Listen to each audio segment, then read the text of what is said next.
What a wonderful, wonderful day. What a great day. Good to have you here. Thank you. Yeah, we're so excited to have you back. I think you did the conversation circle last time. So yeah, I'm super glad you're able to do a full presentation. Thanks, Darren. Much appreciated. But what a wonderful conference. I've been fortunate to be able to have the time to sit on the bulk today, and the speakers have just been outstanding. I think hopefully I can stay up to par with what everyone has been able to provide today. And with that, I'm going to go ahead and try and share my screen, if that's okay. Yeah, I made you a co-host, so you should be able to. Okay.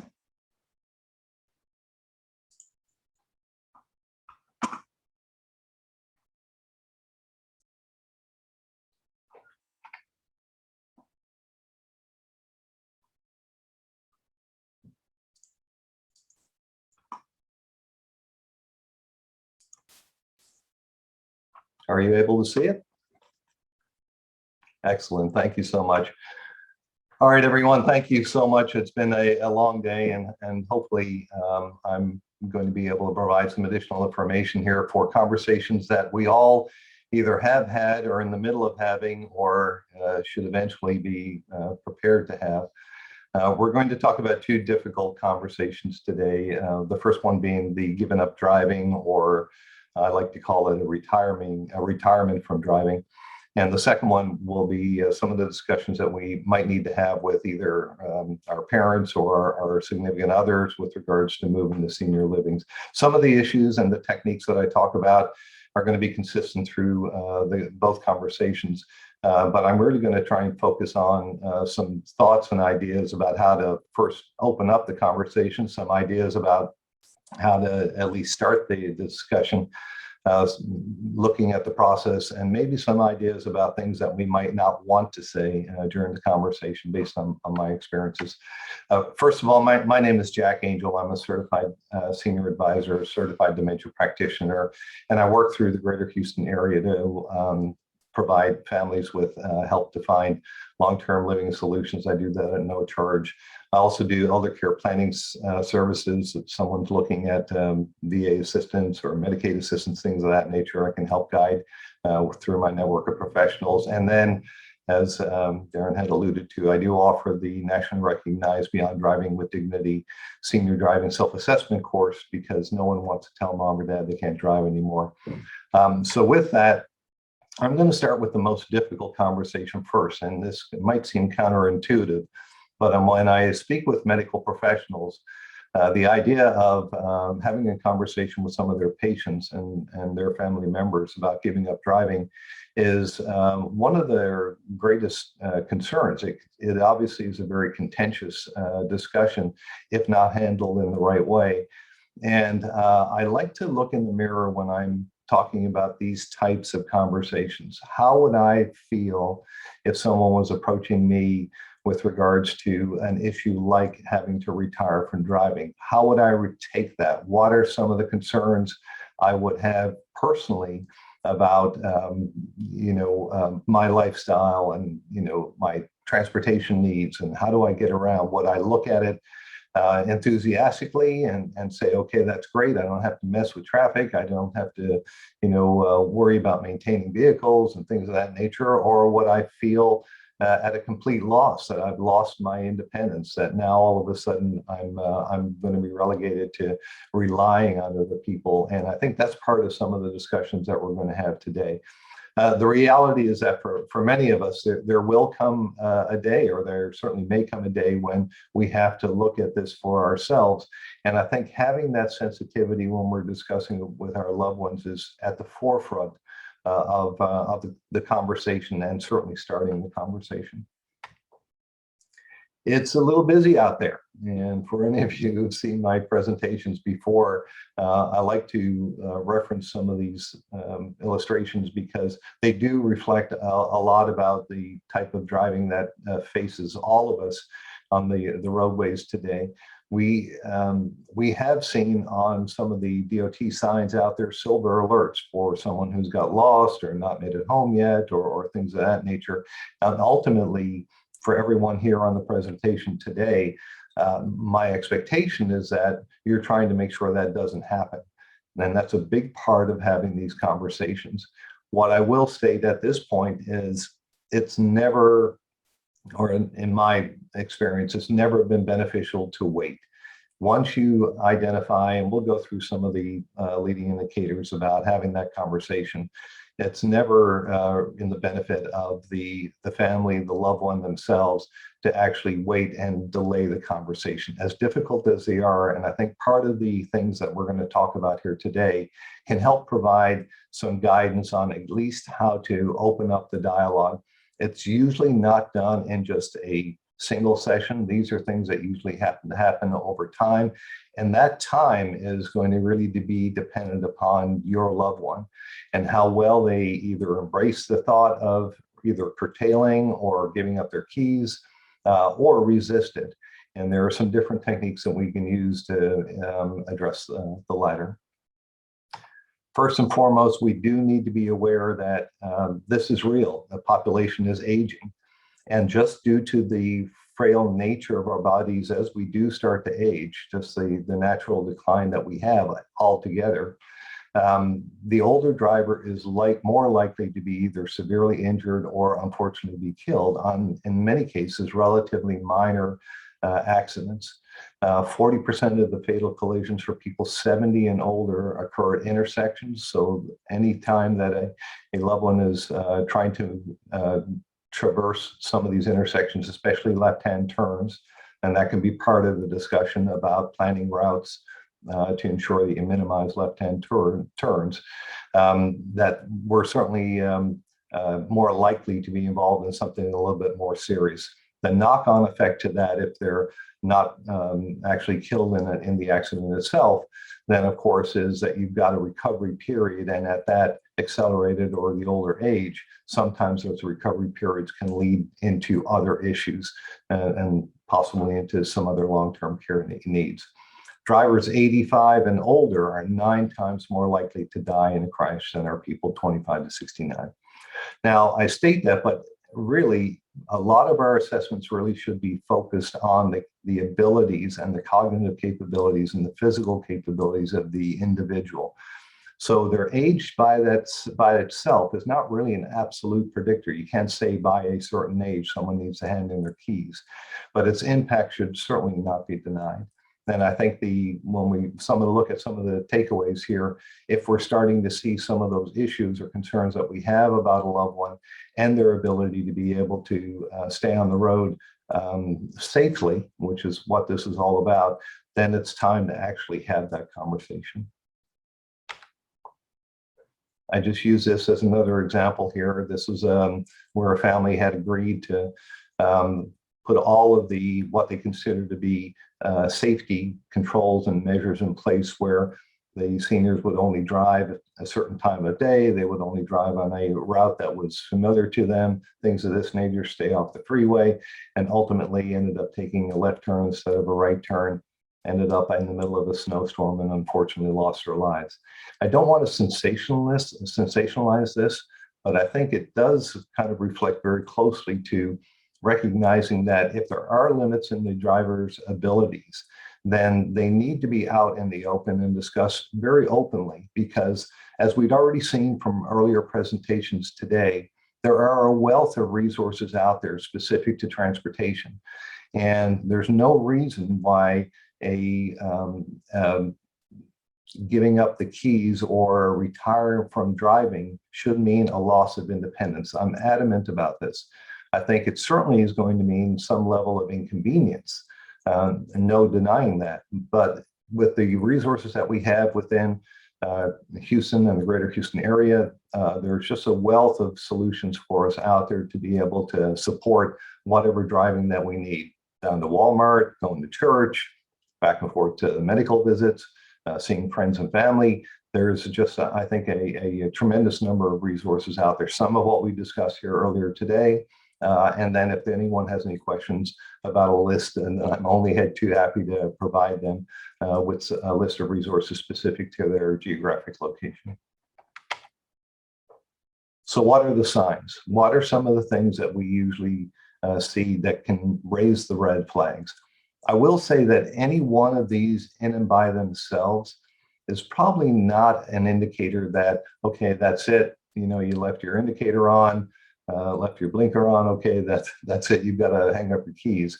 But I think it's more the repeated nature. Certainly by the time I get a call to come and do an assessment with a family, a senior or a loved one, something's happened. They've either gotten lost, they ran over the mailbox, something along those lines. But if you look at the signs that I've listed here, the abrupt lane changes, the braking, acceleration, abrupt braking or abrupt acceleration, the more frequent close calls, sometimes the senior's ability to be able to judge oncoming traffic, especially in left-hand turns, have been seen at the root of a lot of the accidents themselves. I've had discussions with seniors who felt that they were actually in an extremely friendly neighborhood because no matter where they drove, people were honking and waving their hands at them, not really appreciating or realizing that they were driving half of the posted speed limit. And people weren't necessarily friendly to them, but they were actually reaching out to express some frustration.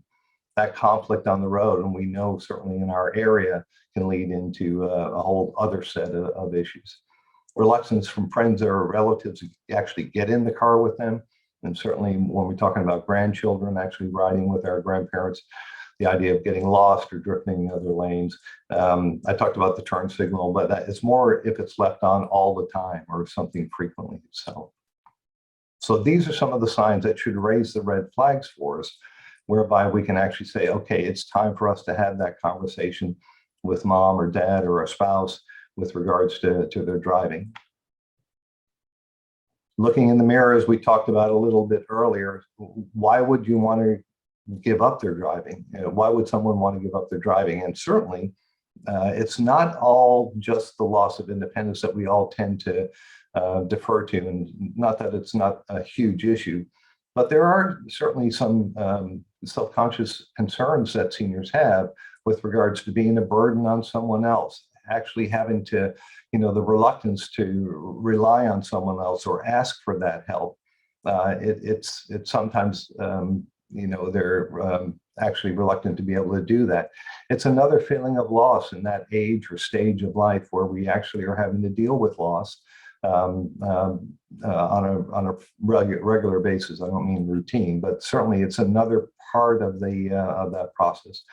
The idea that you're not going to be able to get to church or see your friends, it's deferring or defaulting to the worst case scenario, not really appreciating all the other options that are out there for you. And then ultimately the pride and dignity that goes with that certain level of independence, that you have your own keys, that at any time, if you wanted to go out, whether or not you are driving, but you have that car available. It has been shown, and clinical studies will support it, that if not handled properly, just by forcing an older driver to give up the driving, it can trigger some depression and isolation, which in turn can eventually cause some physical health deterioration. So we do want to be sensitive to it, but I would say maybe not completely with the kid gloves. I think that there's a hard or tough love that goes with it, but still done with dignity, empathy, sensitivity. And I know that's almost sounds a little contradictory, but I think that there was certainly ways for us to be able to do it. For this gentleman here, this would be a tough conversation. And I can't even imagine beginning this with someone who maybe not, be open to the idea of somebody else letting them know that they're not safe on the road. But unfortunately, I think the idea that avoidance can lead to even some worse or more serious consequences. If we look at some of the issues we talk about, obviously our loved one and the concerns that we have if they get lost or if they have a little fender bender, that's fine.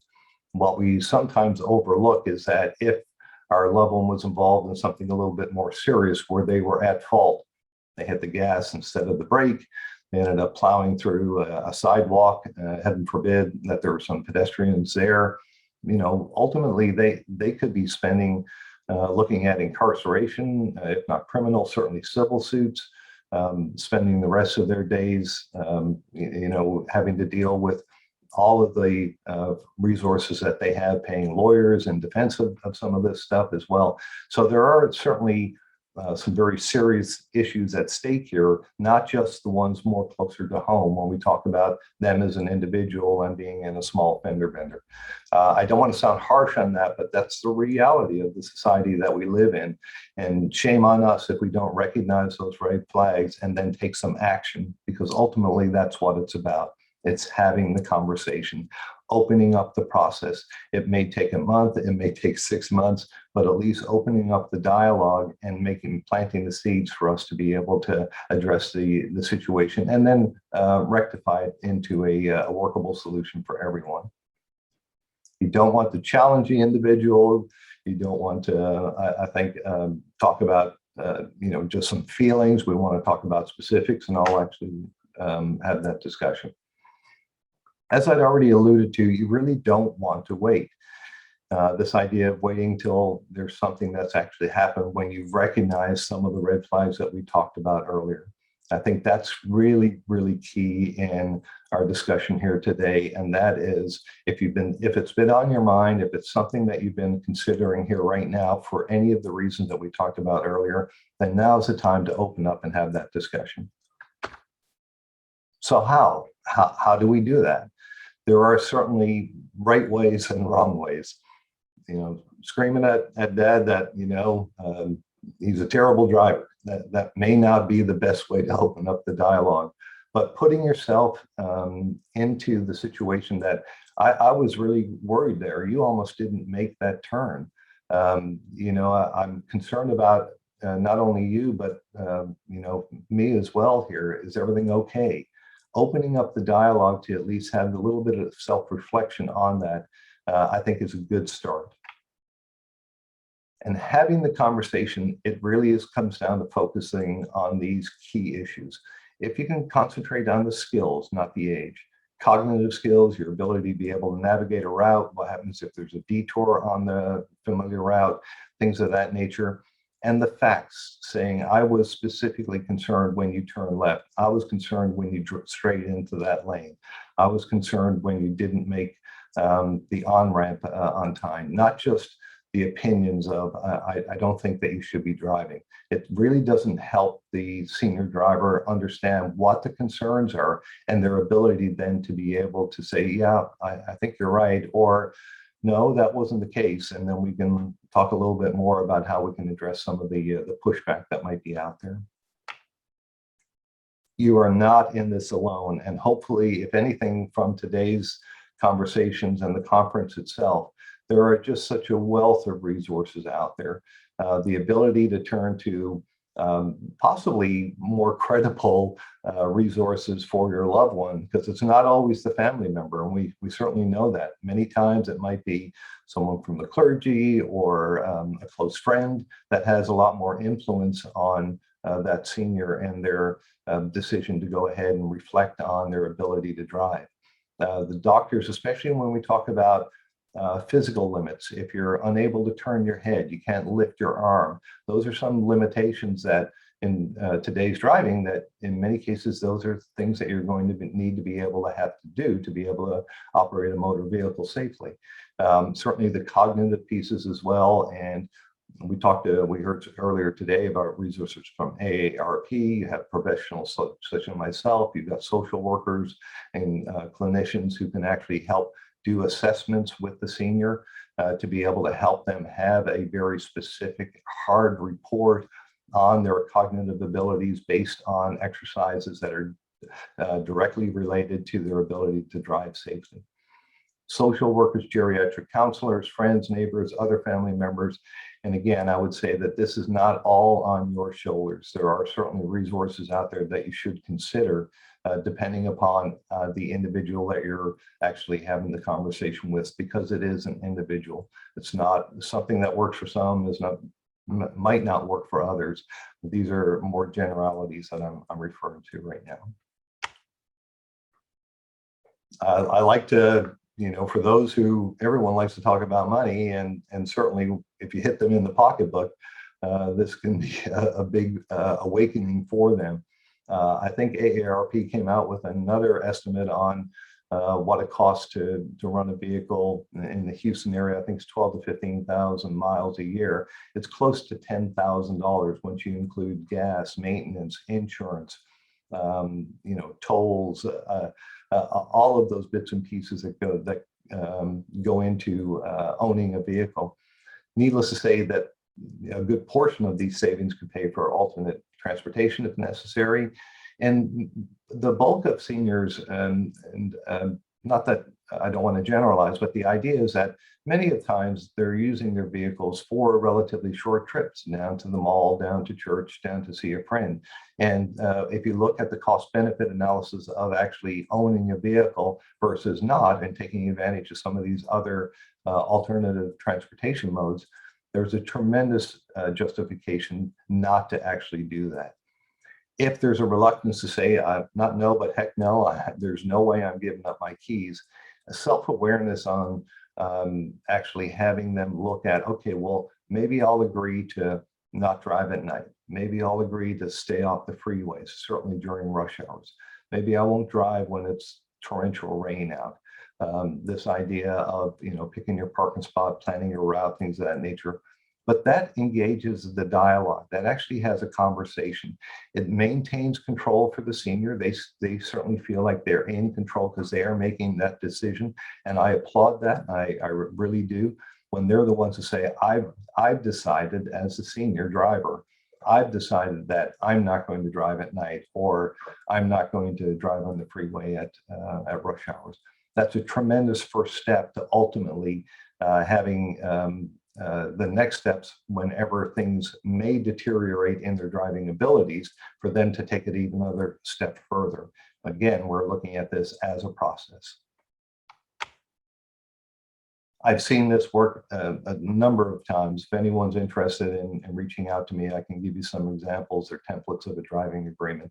But ultimately, this again allows the senior to maintain that level of independence and dignity when they're the ones who are saying that, okay, based on some of the current concerns that my family has and their concern for my safety and well-being, that I agree that if things deteriorate, or if my driving, if I feel that my physical abilities are not able to drive safely, then I agree that we're going to either have a discussion, or I'm going to work with my family to find alternate transportation modes.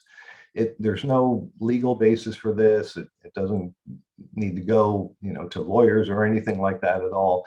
But again, it maintains the dialogue and the openness, and more than anything else, the awareness that the driving skills may be starting to get to the point where we need to really look hard at the options.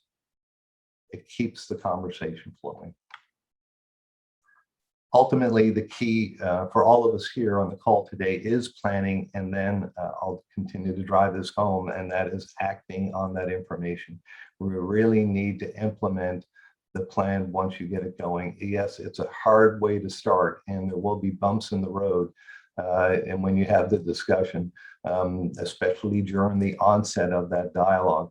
But I think it's more important than anything else, once the loved one themselves sees your genuine concern and they understand from your perspective, I'm really worried about your safety, versus the other side about you should stop driving.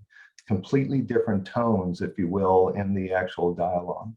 The key to that successful conversation is directly related to your ability to bring the issue to a peaceful resolution. And if for whatever reason it gets to be completely confrontational, and you're screaming and yelling at each other, and heaven forbid throwing things or whatever, take a break, get back to having that patience, and you may want to reach out to a professional or look to someone else for some additional support in the support group that we talked about earlier. But that planning phase is key, because there are going to come, the questions are guaranteed to be there. How am I going to get around? What are my options? And if you have some of those options in place to be able to say, well, the church outreach group, they offer a bus that we just have to put our name on a list.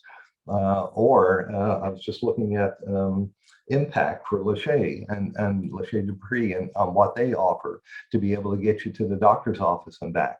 Having those answers ahead of the conversation, I think, is such a key component to resolving this successfully. At the end of it, I'm a huge proponent of this. I've actually handed out little trophies for 50 years of success without an accident, successful driving, and celebrating retirement from driving, just like a retirement from employment.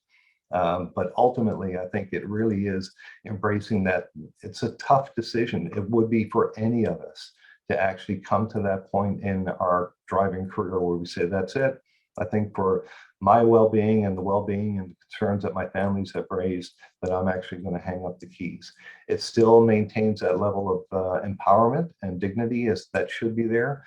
And for those drivers who can actually embrace some of the options that exist in the 21st century for us, more often than not, what I see is a level of relief instead of them having to get out on the road and deal with and navigate the roadways that we have here in our area. I will again say it at most, it might mean a loss of convenience. Certainly some of these transportation options require that you provide a 24-hour notice, and maybe they're in a window of a trip back and forth, but it should never mean a loss of independence. And I think that that's a key point when you're having the discussions with your loved one. I'm going to hold the questions on the driving side until the end, if that's okay. And I know we're moving through our presentation here right now. So I did want to move to a similar conversation and the difficulty that we sometimes have to deal with when we're talking about moving to senior living, and not just for mom or dad, may actually be with someone, and I tend to say even closer when we're talking a spouse. And I think that, again, preparation is key and planning is key. Taking advantage of resources that exist out there, educating yourself on what exists, what the options are, understanding that first and foremost, if there's a way to actually keep the loved ones safely at the right care level in their current environment, that needs to be really explored aggressively.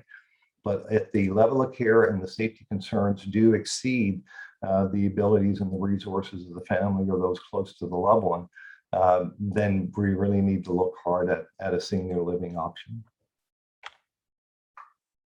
We're getting older. That's the reality of the circle that we're dealing with. And the likelihood that we're going to have this conversation, similar to the driving discussion here, is extremely high. We look at where our seniors are now versus where they are. In my mind, the benefit is exactly what we've heard today during our conference. And that is, I wish these resources would have been available 10 years ago or 20 years ago when I was initially having to deal with this. I went through a placement with my mom after a stroke. Dad couldn't take care of her, ended up moving her 3 times. And if I had only known that for a free, I had free access to a senior placement specialist, it would have made a huge difference in really being able to pick the right community for my mom. Ultimately, those are the types of things that we need to educate ourselves. And I really applaud, Catherine and Darren for putting on these types of seminars to provide you with this information. So what are some of the questions? What are we going to deal with? And I think they're akin to a lot of things that we have whenever we're moving. Many of us have relocated in our life. I think the average family or person moves at least 7 times in their life. But I think so understanding what decisions need to be made and prepare for long-term care. What do we discuss as a family together? Because this really should be seen as not the senior's issue or the spouse's issue, but this is really the family's issue. And you should be feeling that and take ownership and be that advocate for the senior. And when you're trying to understand what the options are, what kinds of help do we need? We already looked at transition resources here. We've got some of the things that we had today. We talked about some of the ways to pay for this.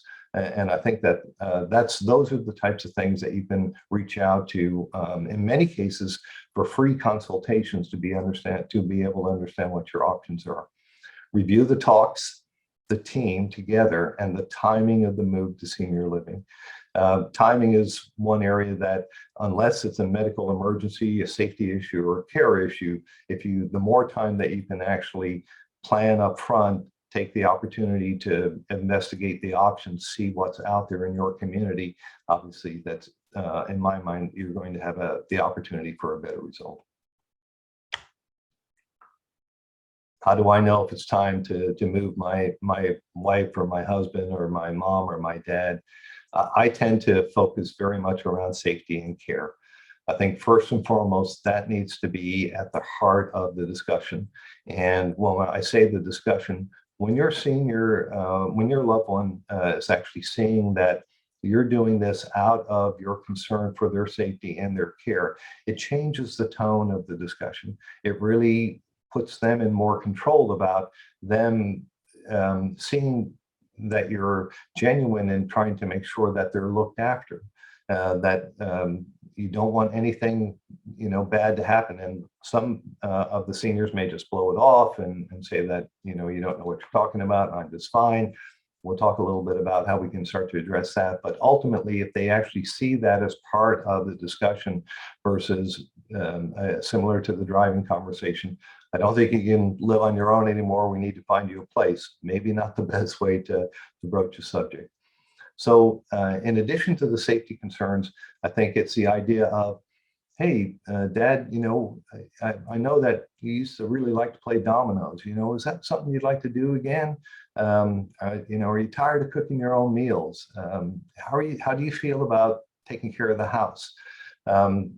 In addition to those types of pieces, I think, as I've outlined here on the list here, when you get to this point where you have a genuine concern about the safety and the care level of your loved one, that's the time to actually start your planning, if not earlier, just maybe due to the age of the individual, and then say, okay, I'm starting to put the steps in motion here where we can actually come to have some options, make some decisions, and review our choices.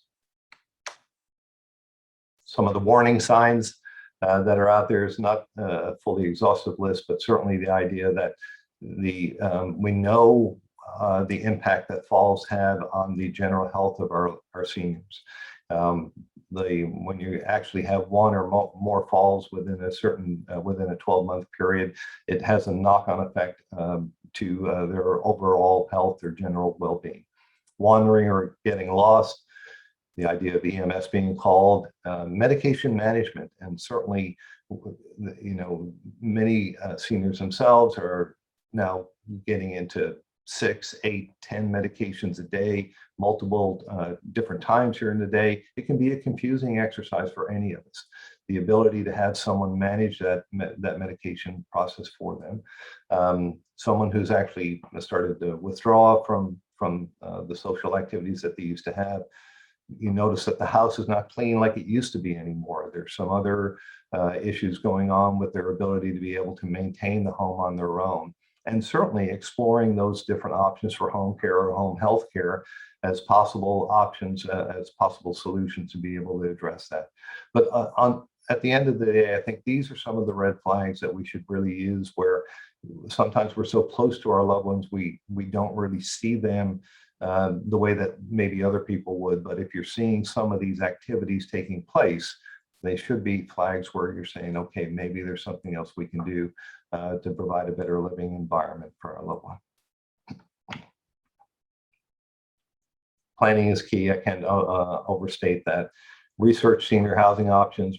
You heard Catherine talk about one of the sponsors here today, Oasis. You've got professionals like myself. These are free services. There's no charge to the family to at least explore what the options are out there.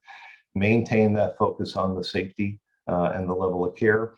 The budget will always come up, and this is not going to go away. And I think the idea of really exploring some of the options that are out there for the seniors. Unknown resources exist within prepaid expenses, veteran administration benefits for aid and attendance that are not well understood, and their ability to be able to supplement some of the resources out there. We've heard about reverse mortgages, things of that nature. Everyone wants to know how long it's going to last. Unfortunately, none of us know how long we have. But I think if there's a solid plan in place, along with Social Security or any pension benefits at all, it's worth at least exploring and understanding what a budget is going to be that's going to be acceptable. Engage the senior. These are, yes, you might do a lot of planning up front, getting a lot of information because there's going to be a lot of questions. But as the time goes on and you're actually looking seriously at the move, that you really need to have that level of dignity and involvement from the senior, not to where the point where they're actually having to worry about a lot of this and finding the resources. You're their advocate to be able to help them. But it does address all the what ifs. What if this happens, that happens? And I think having some answers as opposed to just throwing up your hands goes a long way. Accentuate the positive. Don't oversell this. But in preparation, many people like to actually go visit these locations. I'm here to tell you, this is not the 1950s. It's not One Flew Over the Cuckoo's Nest. Everyone's thinking this is nursing facilities that are the ward type of environments. There are just some absolutely wonderful communities out there nowadays. Certainly some are better than others, but if you actually take the time to see how their inspections are the results of their inspections, how they address any safety or compliance concerns, there's just some wonderful communities out there. So if we look at lifestyle and we talk about have the discussion with our loved one, talking about their care level, their socialization, even if they don't want a lot of activities, maybe there's a better environment where they can sit and watch TV, watch their favorite shows all day and still have a little bit of interaction with people in their area. No housework, don't have to cook the meals. Some cases will allow you to participate if that's something that the senior is interested in. But the idea of a positive impact on the senior, and I would like to also say that stating and discussing your concerns that you as a caregiver or as a family member are worried and you're feeling stress. And it does in many examples, my experience has been that once the senior sees that, oh my gosh, my daughter is just, so worried about me here right now. Let's sit down and talk about this. Why are you so worried? If you have your list of concerns and you share that with your loved one, that sometimes can go a long way in the discussion. They can see that you're genuinely concerned about their well-being.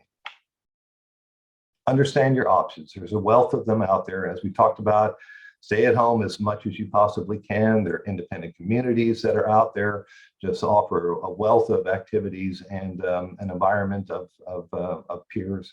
And then moving up into the higher levels, next levels of care, either assisted living, residential care homes. Some of these communities actually have the continuum of care capability. In other words, you can move into independent, and then if you need more care, into assisted living, and then ultimately into memory care or skilled nursing facility.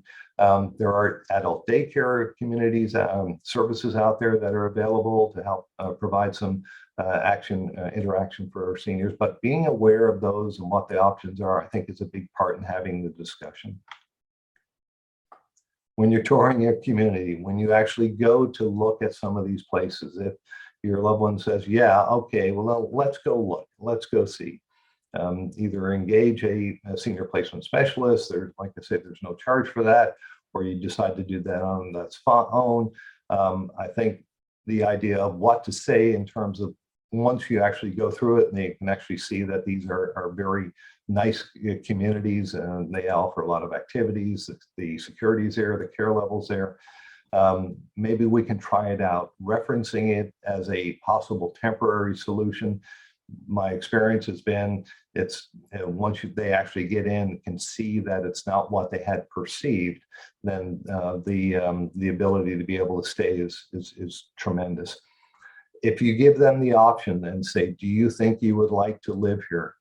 My experience has been always no. They will always defer to no. I would rather live at home. So I would recommend that that's probably not the way to have the discussion about any of the communities that you see, regardless, even if they're cruise ship style environments where everything looks just so wonderful. Given that choice there, my experience has been is that the senior will always say no. Whether you think you can or you can't, then you're probably right. So you're going to know your loved one better. You're going to have a better feel for how they're going to respond to this. Have they had friends who made the move? Have they had friends who've made the move and not had good experiences? A lot of that's going to come into play in the influence, and that should be part of your planning process. And it is a process. So get your planning done, work through it, start the conversation early. This may be a month, it may be 6 months, but the idea is that at least you're engaging and having that discussion as well. Focus on the small wins. As mentioned, a friend moved into a community, or a new community opened up in the area. Accept the fact that there's going to be some bumps in the road and there's going to be some uncertainty early in the process. You're going to need to allow some time for the discussion if it's not an emergency medical situation. And then I think the idea of don't force it, have that patience, have the empathy of working with your senior. It can be frustrating at times, and you just want to get it done and you want to get them into the right care level. But I think if you push it too hard, it's going to be a very tough transition. I did want to just, getting close to closing here, but I did want to talk about this one because this one comes up a lot.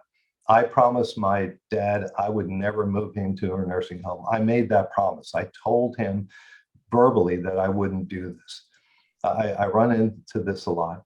If you haven't made that promise, then none of us know what the future holds, and you're trying to be supportive of your loved one, and you want to say that, my gosh, of course I would never put you in that kind of environment, not really appreciating that that kind of environment may actually be a wonderful living situation. Sometimes those best intentions can backfire. It can be an unrealistic promise, and it can complicate the conversation. In my mind, what they're really asking is that, promise me you'll protect my dignity, you'll protect my privacy, you promise to make sure I don't live in pain. Those are the types of things that you as a loved one for a senior or a spouse can actually commit to. Those are the types of things that we are most definitely focused on, and by our presence here today, those are the ones there. If you get to the situation, remember what we talked about earlier. It's about safety and care.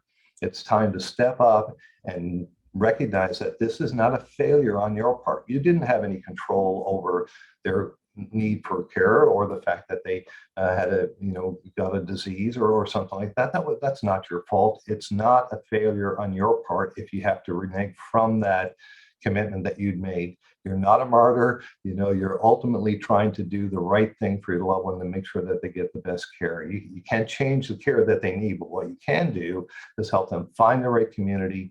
And it doesn't end with a placement. You're not going anywhere. You're not, locking them up. You're going to be there. And in many cases, my experience has been, it allows you as the loved one to focus more on being a family member as opposed to a caregiver. And I know that might sound a little semantical, but it really does. It's just wonderful when you have someone else to be able to manage the day-to-day activities of daily living, all of the different pieces that support a very safe and caring environment, and you're there to enjoy that with them as a family member. Ways to start: ask your senior, do they have a plan if they ever need it? Long-term care. Do you need some help in getting some housekeeping done?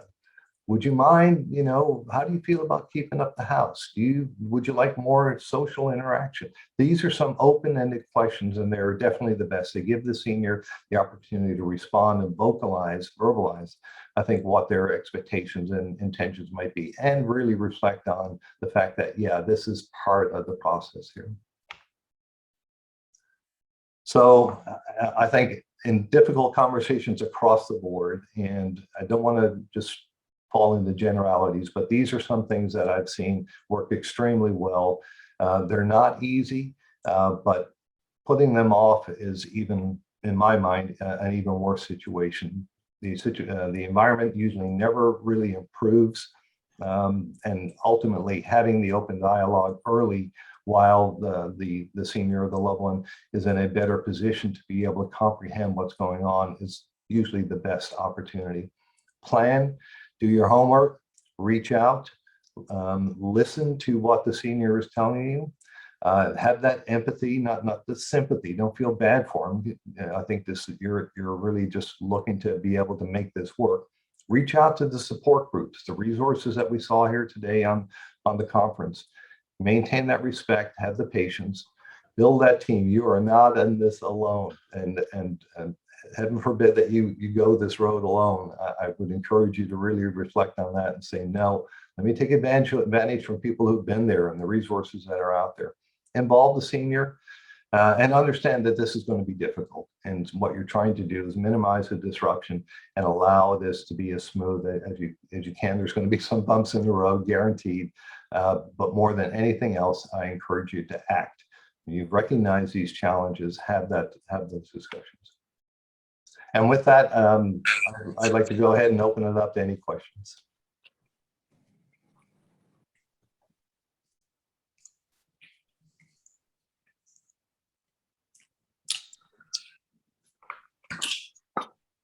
Anything there, Darren? Did you go back to the screen with your contact information? Oh, I'm sorry. Kind of quickly. No, I did it kind of quickly. I absolutely did. There was a couple people who were saying they'd love a list of like transportation resources in the Houston area. There's a couple people who said that. Okay.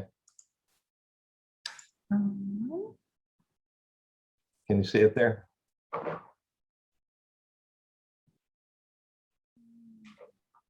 And then someone asks, oh, they're just asking how to ask a question. You can either type the question to us, you can try to unmute yourselves, or yeah, just raise your hand and we'll try to unmute you too. Okay, I'm Nancy. I'm unmuted. Can you hear me? Yes. Good. Okay. My husband does not drive for convenience or transportation. He drives for pleasure. He owns, I believe, 5 cars, I think 4 of which are Corvettes, from a 1970 to a 2021, I believe. People have suggested, and it's time for him to stop driving. Certainly slow down, if not stop. I don't need to get into all the reasons, but healthcare providers are on board, et cetera. I can't take away his keys. He would just go to the next car, the next car, the next car. So this is an issue that seems unique to, and he is still talking about trying to get his professional race car driving certification, which was delayed because of the pandemic. He went to a driving school, like for, race car drivers 2 years ago, and has been itching to get back to it. So he's still focusing on driving and racing when others like me think he shouldn't be driving at all. So, it's been a challenge for me to try to figure out how to approach it. And if you have any suggestions, it would be much appreciated. They would be much appreciated. No, and thank you so much for sharing that, Nancy, with us here. So I think first and foremost, you mentioned that you did have some concerns. So I'd be very specific about what those concerns are, with regards to either whatever those specific issues are. Driving over the center line, driving too fast, getting lost, or just his ability to get in and out of the car. But I would be very specific and hone in, make a list yourself on what you find to be the exact issues that you've got. The next step to this, I think, is being able to understand because we're trying to do everything we can to allow him to stay on the road safely.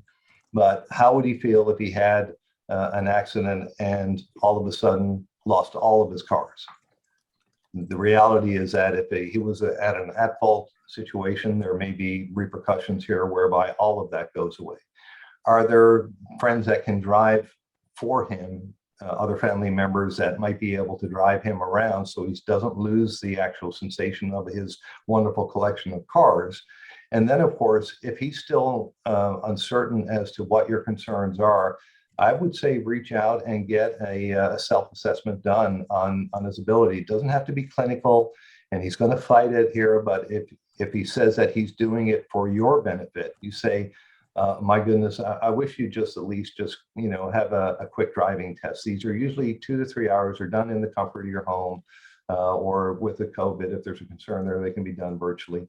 But the exercises that are done are not, they're not subjective, and there's no gray area. Either they're able to complete the exercise and they're not. My experience has been once they actually go through a driving assessment and they see the results, then they really look in the mirror and say, oh my gosh, I didn't realize that that was the case here right now. And then you can start talking about it.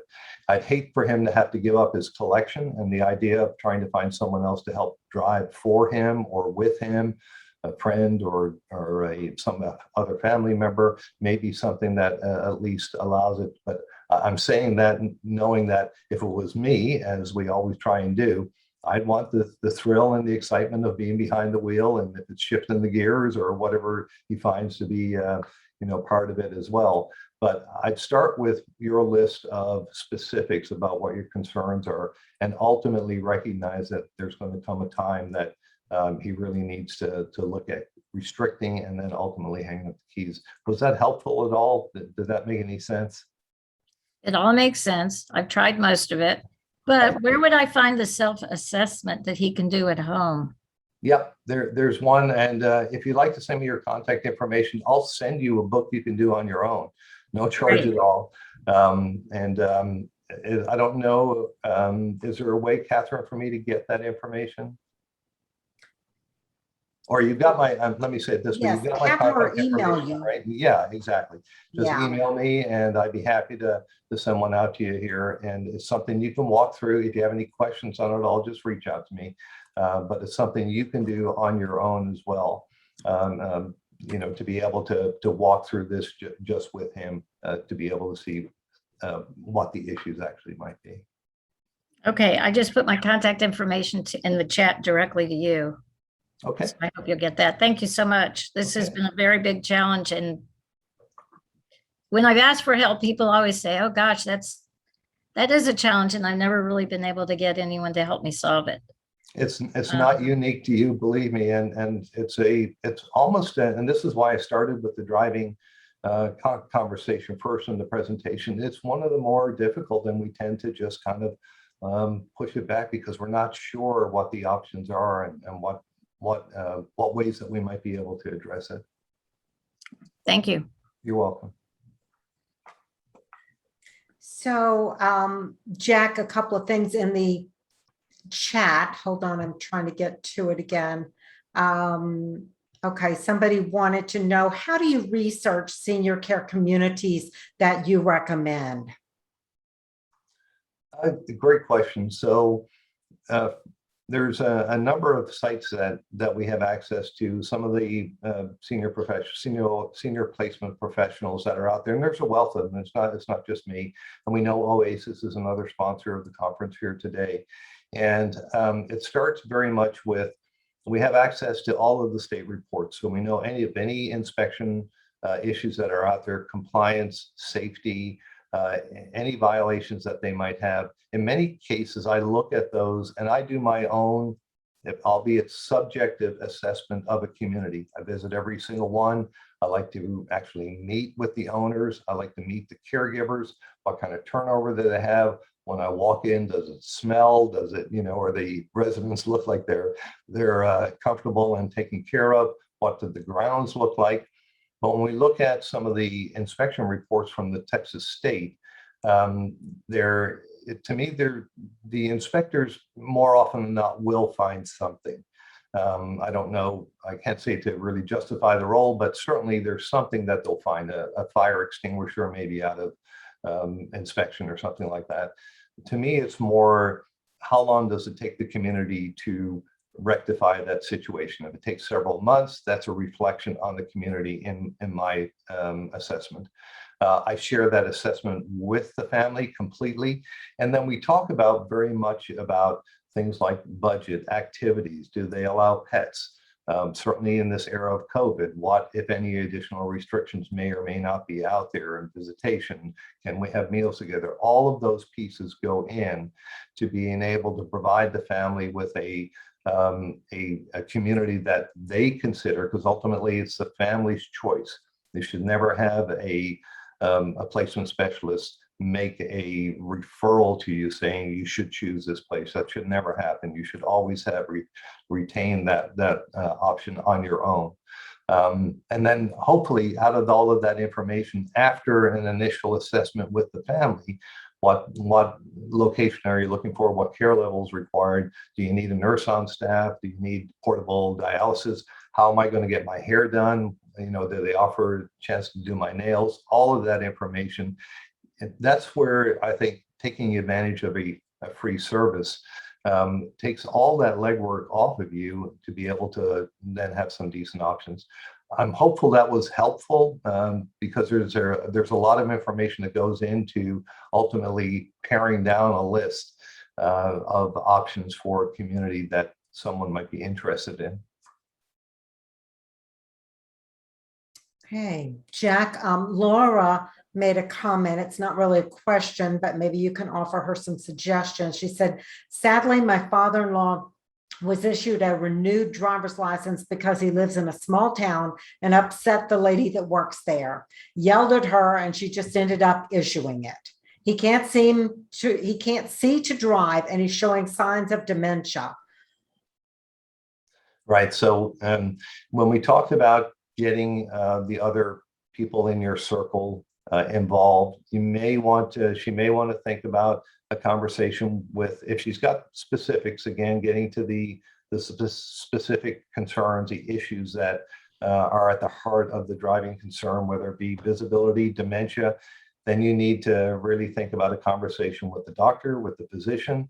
Ultimately, and I rarely recommend this, but if there is a very, if someone with the stage 4 dementia should never have their license. I hate to sound cold about that, but that's the reality. They should not be on the road.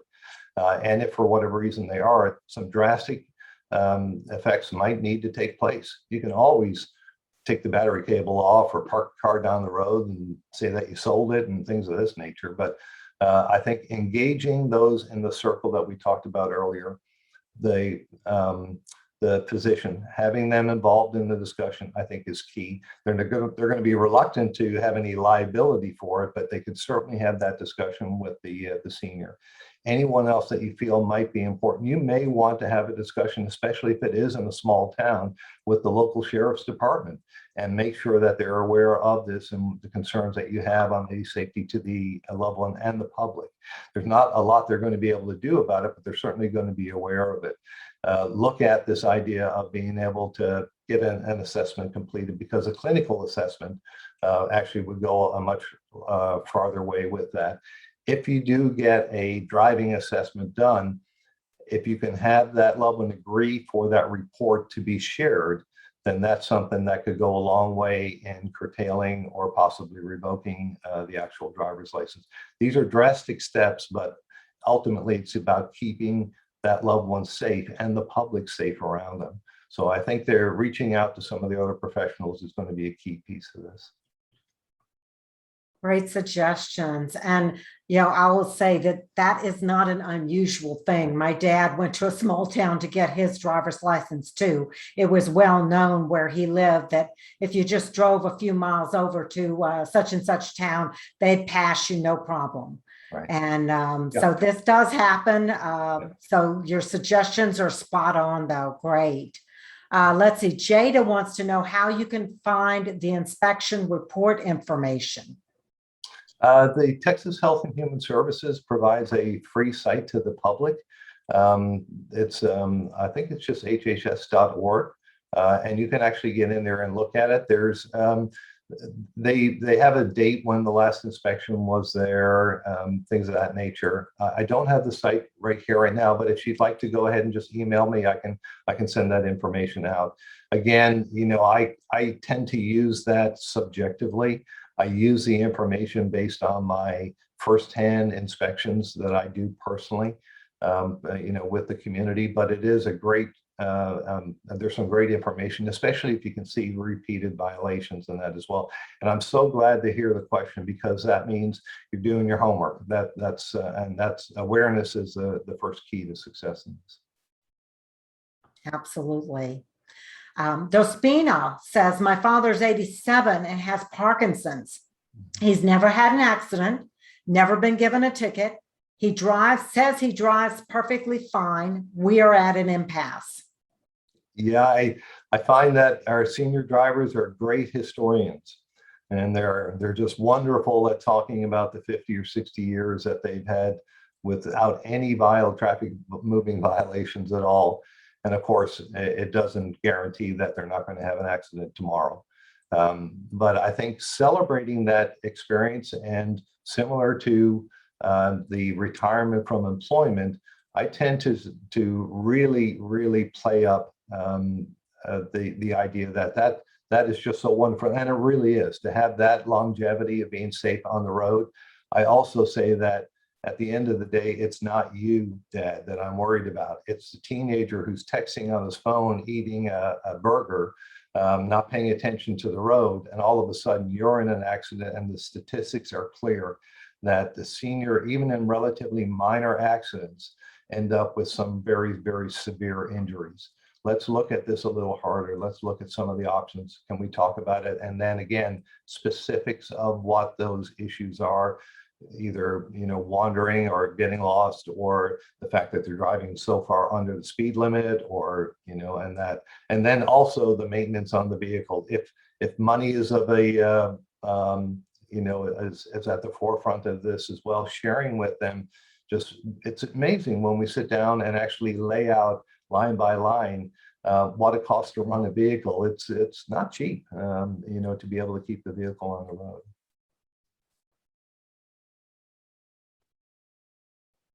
Yeah, I'm not seeing any more questions.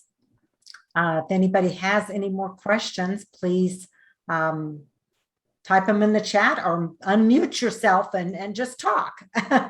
Either way. Jack, this has been amazing. This has been really good. You have such good insight and information. Well, Did we touch on the question, how do you find the inspection report information? Yep, we just went through. Okay, just double checking. I saw that one.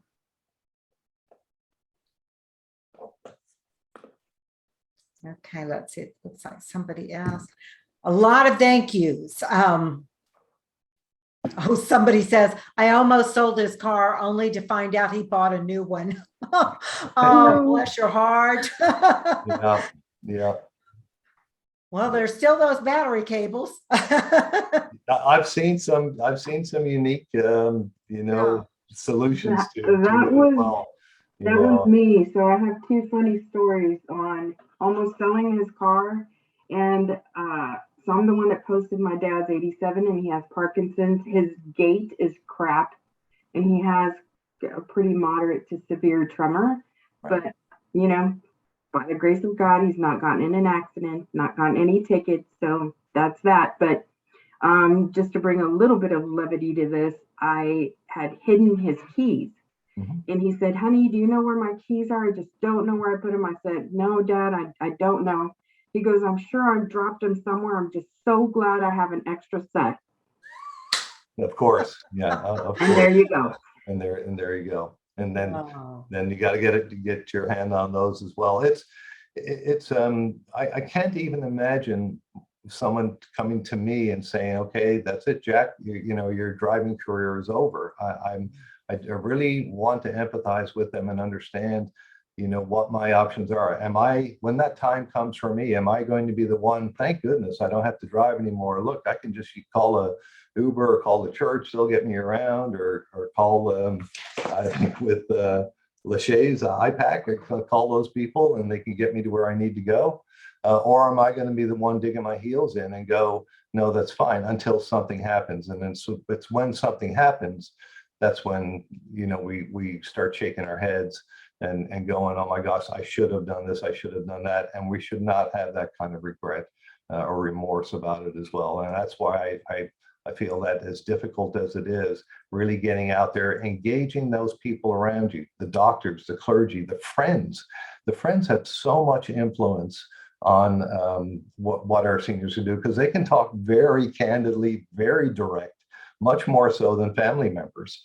And, and those hard conversations can be really well supported if there is someone close to the family that you feel you can trust and help support the discussion. Absolutely. Any other questions? Okay, I think that is it, Jack. Thank you so much.